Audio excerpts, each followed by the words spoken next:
بسم اللہ الرحمن الرحیم ناظرین السلام علیکم۔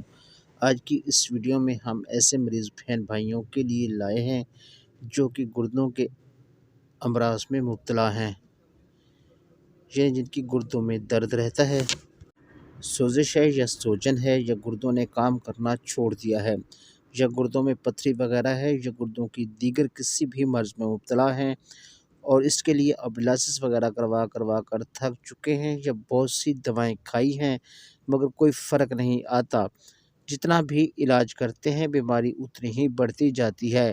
تو آپ پریشان ہونا چھوڑیں۔ آج کی اس ویڈیو میں ہم آپ کو تمام بیماریوں کا جو کہ گردوں کے متعلق ہیں ان کا قرآن کریم سے علاج بتائیں گی، جس کے لیے نہ آپ کو دوائیں روز کھانا پڑے گی اور نہ ہی ڈاکٹر کے پاس بار بار جانا پڑے گا۔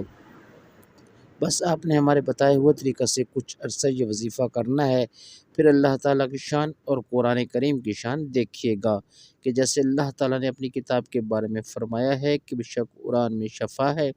نظری جب میرا رب یہ فرما رہا ہے تو پھر ہمیں ڈاکٹر کے پاس دھکے کھانے اور دواؤں پر پیسے اور وقت برباد کرنے کی کیا ضرورت ہے؟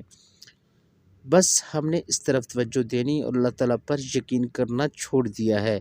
اب گردوں کے مریض پریشان ہونا اور تکلیف اٹھانا چھوڑیں اور یہ ہمارا بتایا گیا وظیفہ کریں اور اللہ تعالیٰ کی قدرت کا کرشمہ پھر دیکھیں۔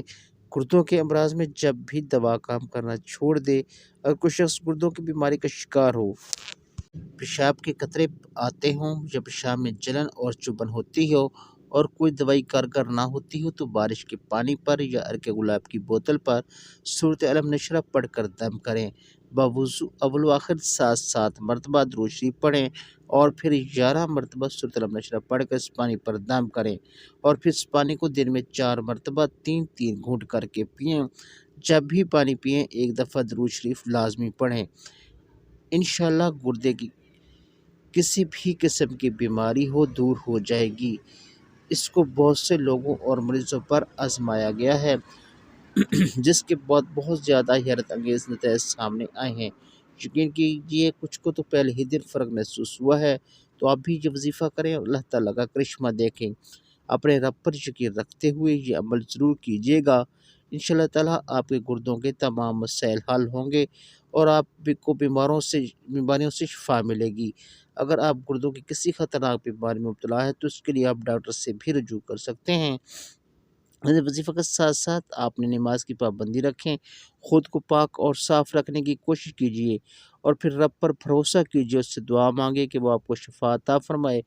ساتھ درود پاک کا اہتمام کیجیے اور اللہ تعالیٰ سے اس کے حبیب کے صدقے میں شفا مانگیں، انشاءاللہ تعالیٰ آپ کو ضرور شفا نصیب ہوگی۔